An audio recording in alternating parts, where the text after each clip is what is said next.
Hello money talkers, welcome to my channel money talks with Payal. तो कल के दिन कैसा रहेगा मार्केट, उसको लेके हम बात करेंगे। साथ ही मैं आपको एक सिंपल सी स्ट्रैटेजी इस वीडियो में सिखाऊंगी, बहुत ही क्विकली सिखाऊंगी। इसके लिए अलग से कोर्स बनाने की ज़रूरत नहीं है, जिससे आप आइडेंटिफाई कर पाओगे कि मार्केट में फॉल आ रहा है या फिर मार्केट रिकवर हो रहा है। ओके, उससे पहले मेरी आपसे एक रिक्वेस्ट है कि आप मेरे टेलीग्राम चैनल को ज्वाइन कर लीजिए। लिंक आपको डिस्क्रिप्शन एंड कमेंट बॉक्स में मिल जाएगा। क्योंकि क्या होता है कि कभी अगर मुझे लाइव अपडेट्स देना है तो वो मेरे लिए काफ़ी ज़्यादा कन्वीनियंट हो जाता है। कोई भी पेड चैनल नहीं है मेरे नाम का। अगर कोई भी कुछ चैनल्स हैं मेरे नाम पे जो फेक हैं, तो उन सब पे आप ज्वाइन ना करिए। अभी फ़िलहाल मेरे ज़्यादा सब्सक्राइबर्स नहीं हैं, इसमें 4.9K है, तो यही वाला मेरा चैनल है, इसमें ही ज्वाइन कीजिएगा।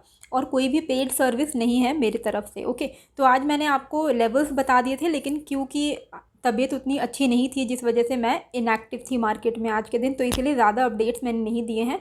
पर अगर कुछ इंपॉर्टेंट अपडेट होगा तो मैं टेलीग्राम में ही अपडेट करूँगी, इसीलिए आप वहाँ पे मुझे फॉलो ज़रूर कीजिए। तो जैसे कि आज का जो अगर हम मार्केट देखते हैं तो बहुत ही एक कन्फ्यूजिंग मार्केट रहा। मतलब लोगों के लिए ये गेस करना कि मार्केट अभी किस ट्रेंड में है, ये थोड़ा इम्पॉसिबल आज सिचुएशन था। लेकिन कल के वीडियो में अगर आपने सुना होगा कि मैंने क्या बोला था, तो मैंने बहुत क्लियरली आपको बोला था कि देखो, बाय ऑन डिप का ही अभी सिचुएशन दिमाग में रखिए। नेगेटिव ओपनिंग होने के हाई चांसेस है, वो चीज़ मैंने आपको कल बता दिया था कि नेगेटिव से न्यूट्रल ओपनिंग होने के चांसेस हैं। मार्केट अगर नीचे जाता भी है तो जब तक हम 16,450 के ऊपर हैं तो कोई प्रॉब्लम वाली बात नहीं है। बाय ऑन डिप का ही अपॉर्चुनिटी इसमें ढूंढिएगा। तो आज के दिन आप देख ही सकते हो कि लोगों को लगा था कि आज मार्केट काफ़ी ज़्यादा नीचे जाएगा, पर अल्टीमेटली हमने एक नीचे एक सपोर्ट ले लिया और फिर वहाँ से हमने एक रिकवरी भी ली। लेकिन काफ़ी टाइम तक हम एक ही रेंज के अंदर घूम रहे थे और बहुत ज़्यादा बड़ी रिकवरी, मतलब वोलेटिलिटी बहुत ही ज़्यादा थी कि एक बार रिकवरी हुई फिर वापस से मार्केट नीचे आया, तो थोड़ा सा एक कन्फ्यूजन आज के दिन था। ओवरऑल अगर हम डेली कैंडल को यहाँ पे खोल लेते हैं तो ये आपका 1 2 3 4 5 6, ये 6 दिन के कैंडल्स हैं। ये 6 डेज़ का जो ओवरऑल ट्रेंड निकल के आ रहा है, वो आप यहाँ पे सबसे इम्पॉर्टेंट जो आप सपोर्ट क्रिएट हो गया है वो नीचे आप देख ही सकते हो, 16,450। ठीक है, ये लेवल एक काफ़ी ज़्यादा क्रूशियल सपोर्ट का काम कर रहा है। आज के दिन भी हमने यहीं पे सपोर्ट लेके वापस से बाउंस दिया है। तो जब तक ये लेवल नहीं टूट जाता है, वीकनेस आने के चांसेस थोड़े कम ही हैं। तो 450 भी अगर टूटेगा तो हम यहाँ का जो गैप है जो अभी तक फिल नहीं हुआ है, जिसकी एक्सपेक्टेशन सब रखे हुए हैं, तो ये गैप फिल हो सकता है 16,380 तक का। अब देखो, अगर ये चीज़ मैंने कल भी आपको बताई है कि अगर बुल्स को कमांड में रहना है तो ये लेवल के ऊपर उनको सस्टेन करना होगा। क्योंकि अगर इस लेवल के नीचे, ये इंपॉर्टेंट लेवल है, इस लेवल के नीचे मतलब मान लो 16,400, ओके, ये लेवल के नीचे अगर क्लोजिंग हो गई तो फिर बेयर्स का कमांड वापस आ जाएगा, वो वापस से डोमिनेट करने लगेंगे और मार्केट और फर्दर डाउन ट्रेंड में जा सकता है। तो अगर बुल्स को अभी भी अप ट्रेंड कंटिन्यूड रखना है तो 16,400 के लेवल्स को प्रोटेक्ट करना होगा। और आपको भी बेरिश नहीं होना है जब तक इस लेवल के ऊपर हमारी क्लोजिंग हो रही है। आज की क्लोजिंग भी हमारी ख़राब नहीं है। जब तक हम 16,400 के ऊपर क्लोज कर रहे हैं, टेंशन वाली कोई बात नहीं है। अप ट्रेंड मूव आ सकता है, लेकिन एक कॉशियस यहाँ इस वीक में इसलिए रहना है क्योंकि परसों के दिन यहाँ पे आरबीआई की एमपीसी है, वहाँ पे रेट हाइक होने वाला है। तो परसों के दिन वाला जो न्यूज़ है वो परसों इम्पैक्ट कर सकता है। किस तरीके से इम्पैक्ट करेगा वो हमें परसों ही पता चलने वाला है। तो हो सकता है कि किसी भी तरीके के आपको ट्रैप में नहीं फंसना है। हो सकता है कल मार्केट बहुत अच्छा अप मूव दे दे, वो एक बुल ट्रैप हो, और फिर वापस से परसों के दिन मतलब वेडनेसडे के दिन जब आरबीआई की वो पॉलिसी निकल के आए तो मार्केट में एक फॉल आ जाए। तो इस तरीके का वोलेटिलिटी हम एक्सपेक्ट कर सकते हैं। तो किसी भी तरीके के ट्रैप में नहीं फंसना है। और ट्रैप में नहीं फंसने का सबसे बेस्ट तरीका यही होता है कि आपको क्विक प्रॉफिट बुक करना है। अभी जिस तरीके का मार्केट सिचुएशन है, ऐसा मार्केट नहीं है कि आप एक ही पोजीशन में होल्ड करके उसको बैठे रहो ये सोच के कि अब ये नीचे जा रहा है तो नीचे ही जाते जाएगा। आजकल आप खुद ही वोलेटिलिटी को यहाँ पे गेस, अगर आप देखो, अगर आपने यहाँ पे शॉर्ट किया होता और आप वेट ही कर रहे होते कि अब तो नीचे ही जाएगा, तो आपका कुछ नहीं बनता यहाँ पे। और वही अगर आप यहाँ पे लॉन्ग करके बैठे रहते, प्रॉफिट बुकिंग नहीं करोगे आप, तो यहाँ पे वापस से मार्केट फॉल हो गया था। तो अल्टीमेटली आपको बहुत क्विकली यहाँ पे प्रॉफिट बुकिंग करना है। 40-50 पॉइंट्स जो मिलता है उतना लेके एक बार के लिए आपको निकलना पड़ेगा, ताकि आप किसी भी तरीके के ट्रैप में ना फंसो। तो नीचे का लेवल्स तो क्लियर हो गया है 16,450, इसके नीचे 16,380। ठीक है, ये मैक्सिमम डाउन साइड होना चाहिए। अगर इसको हम तोड़ देंगे 380 तो फिर हम फर्दर नीचे की तरफ ट्रैवल करेंगे। और ऊपर के लेवल पे स्ट्रेंथ तभी आएगी प्रॉपरली, जो हम स्ट्रेंथ जिसकी बात कर रहे हैं वो 16,700 के ऊपर सस्टेन करने में आएगी। पिछली बार क्या हुआ कि ओपनिंग हुई थी 700 के ऊपर और वो ब्रेकआउट फेल हुआ था। तो इसके ऊपर अगर क्लोजिंग आ जाती है 16,700 के ऊपर तो कमांड जो है वो बहुत ज़्यादा स्ट्रॉन्ग हो जाएगा अप ट्रेंड का। ओके, तो 16,700 के ऊपर क्लोजिंग बेसिस में एंड 16,400 के नीचे अगर क्लोजिंग हो जाती है तो ये दोनों आपका ट्रेंड आपको बहुत क्लियरली डिफाइन कर देगा।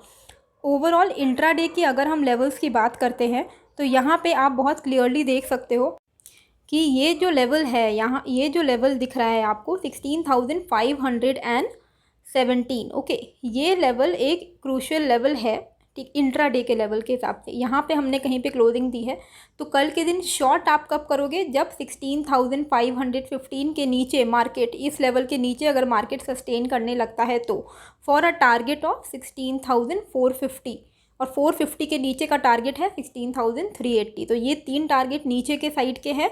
एंड ऊपर स्ट्रेंथ कब आएगा, जब ये वाले लेवल के ऊपर हम निकलेंगे, ये वाले यहाँ पे हमने रेजिस्टेंस फेस किया है 2 बार 3 बार, तो ये 16,650 के जब हम ऊपर निकलेंगे तो इमीडिएटली 40 to 50 पॉइंट्स में आपको प्रॉफिट बुकिंग करनी है, जो कि है 16,700 के आसपास। उससे पहले ही प्रॉफिट बुकिंग करना है, वेट नहीं करना है कि होल नंबर में जाएगा तभी हम प्रॉफिट बुकिंग करेंगे, ऐसा नहीं होगा। इससे पहले प्रॉफिट बुकिंग एक बार के लिए कर लेना है और फ्रेश पोजीशन तब ओपन करना है जब हम 16,700 के ऊपर 15 to 20 मिनट सस्टेन कर जाते हैं। ओके, तो फिर हमारा जो टारगेट रहेगा वो डायरेक्ट 80 to 100 पॉइंट्स का रहने वाला है 16,800 तक। कोई भी तरीके का गैप अप या गैप डाउन होता है तो उसके लिए मैंने बहुत क्लियरली आपको सिखाया हुआ है कि 30 मिनट्स एटलीस्ट वेट कीजिए, 30 मिनट्स का चार्ट देखिए कि इस 30 मिनट्स के नीचे ब्रेक डाउन हो रहा है या ऊपर में ब्रेकआउट हो रहा है। जिस भी साइड का आपको ट्रेंड दिख रहा है उसी साइड का ट्रेड लीजिए। तो जो भी लेवल्स मैंने बताए हैं ये फ्लैट ओपनिंग के लेवल्स हैं। अगर गैप अप या गैप डाउन हो जाता है तो 30 मिनट्स का एटलीस्ट आपको यहाँ पे वेट तो करना ही पड़ेगा। बाकी लेवल्स जो है वो मैं टेलीग्राम में एवरीडे आपको प्रोवाइड कर ही देती हूँ। ऑप्शंस डेटा के हिसाब से तो फ़िलहाल पुट राइटर्स में कॉन्फिडेंस थोड़ा कम ही दिख रहा है। आज काफ़ी लोगों ने पोजीशन को एग्ज़िट किया है, फ्रॉम 16,650 उन्होंने एग्ज़िट करना शुरू कर दिया है। और कॉल राइटर यानी कि नेगेटिव साइड का जो स्ट्रेंथ है वो थोड़ा ज़्यादा ही दिख रहा है फ़िलहाल। Overall as per the open interest, जो हाईएस्ट ओपन इंटरेस्ट पुट का है वो 16,300 पे दिख रहा है, विच मीन्स कि ये एक मेजर सपोर्ट का काम करेगा। एंड इससे पहले का सपोर्ट हमें 16,400 पे दिख रहा है। नहीं, 16,400 कुछ खास सपोर्ट नहीं है, इसको इग्नोर कीजिए। 16,300 है एंड देन डायरेक्ट 16,500 है। ओके, तो 500 एक इम्पॉर्टेंट यहाँ पे इमीडिएट सपोर्ट का काम करने वाला है एंड इमीडिएट रेजिस्टेंस का आपका काम करेगा 16,600, जहाँ पे कॉल राइटर बैठे हुए हैं। उसके बाद 700 एंड 800 पे भर भर के कॉल राइटर्स बैठे हुए हैं। तो इमीडिएटली अगर हम upside and down side support and resistance की बात करें as per the option data तो 500 है इमीडिएट, उसके नीचे डायरेक्ट 400 है एंड 600 है ऊपर के लेवल पे, उसके बाद हर 100 पॉइंट्स पे है यहाँ पे। तो किसी भी तरीके का ब्रेकआउट या ब्रेकडाउन से आपको 80 to 100 पॉइंट का मूव मिलेगा, पर हमें वेट नहीं करना है। वोलाटिलिटी बहुत ज़्यादा है, 40-50 पॉइंट्स मिलते हैं, एक बार के लिए एग्जिट कीजिए फिर नया फ्रेश पोजीशन को ओपन करिए। FII की आज टोटल में सेलिंग हुई है 2300-2400 करोड़ के आसपास एंड DII की आज की बाइंग है 2000 करोड़ के आसपास। अब कई लोग पूछ रहे थे कि VWAP तो हमें लगाने आ गया है, VWAP के बारे में मैंने आपको बता दिया है वीडियो में, लेकिन moving average 50 day moving average कैसे लगाते हैं? तो सिंपल है, जब आप जैसे ये ज़ीरोधा का मेरा चार्ट है, ज़ीरोधा में आप अकाउंट खोल सकते हो, उसकी भी लिंक मैं आपको दे दूँगी कॉमेंट में, कोई पेड प्रमोशन नहीं है। तो यहाँ पे क्या है, एक ऑप्शन रहता है ज़ीरोधा के चार्ट में और आपके कोई भी डीमैट में ये ऑप्शन होना चाहिए इंडिकेटर लगाने का, जिसको हम FX लिखा रहता है फॉर्मूला। ये यहाँ पे जब आप FX में क्लिक करोगे तो यहाँ पे मूविंग करके सर्च करोगे तो मूविंग एवरेज ऑप्शन आ जाएगा। मूविंग एवरेज ऑप्शन में डिफ़ॉल्ट जो होता है वो 50 डे मूविंग एवरेज सिलेक्टेड रहता है। ओके, रेड कलर में। तो ये 50 day moving average already selected रहता है, आपको सिर्फ यहाँ पे डन करना है तो आपका 50 डे मूविंग एवरेज जो है वो चार्ट में सिलेक्ट हो जाएगा। आप मेरे चार्ट में देखोगे, मैंने ग्रीन कलर से सेट किया हुआ है 50 डे मूविंग एवरेज। मैं एक ब्लू कलर का ये जो है ये 20 डे मूविंग एवरेज है, मेरा 20 डे मूविंग एवरेज भी रहता है चार्ट में। इसके पीछे का रीज़न यही है कि यहाँ से देखो, ट्रेड करने के लिए 50 डे मूविंग एवरेज मैं यूज़ करती हूँ, पर 20 डे मूविंग एवरेज का पर्पस क्या है कि क्रॉसओवर अगर कोई होता है तो वो हम पता लगा पाए कि क्रॉसओवर हो रहा है।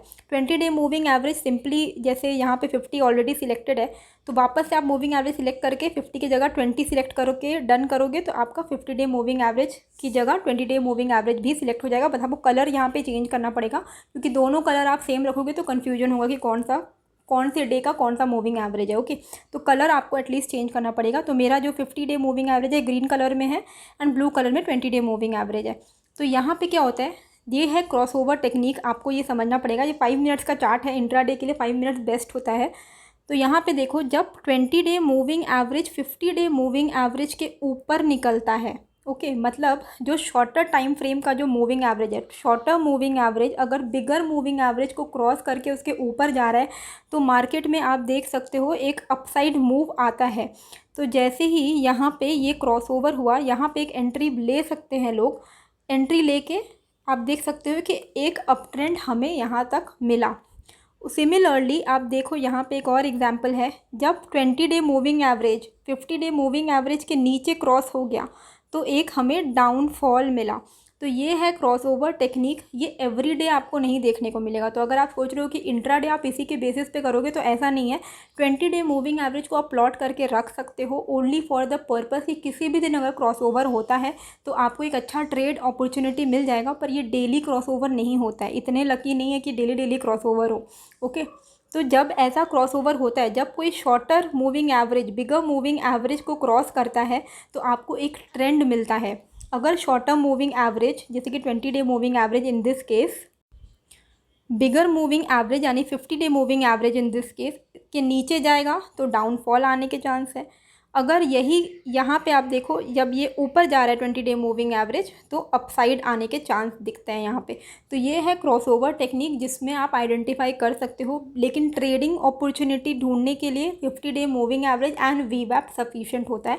20-डे मूविंग एवरेज को आप सिर्फ क्रॉसओवर आइडेंटिफाई करने के लिए लगा सकते हो। तो ये बहुत क्विक था। आई होप आपको ये जो एक नया टेक्निक मैंने बताया है, आप कोई भी चार्ट खोल के देख सकते हो, सिर्फ निफ्टी या बैंक निफ्टी ही नहीं, किसी भी आप स्टॉक में ये क्रॉसओवर दोनों का देख सकते हो। जब जब आप ये क्रॉसओवर देखोगे 5 मिनट्स के चार्ट पे तो आपको दिखेगा। अदरवाइज आप नॉर्मली 1 ईयर का डेली चार्ट भी खोल के देख सकते हो कि जब जब क्रॉसओवर हुआ है लॉन्ग टर्म में तो किस तरीके का ट्रेंड हुआ है। तो उससे आपका भी एक होमवर्क हो जाएगा, आप खुद भी ये रिसर्च कर पाओगे, बैक टेस्ट कर पाओगे।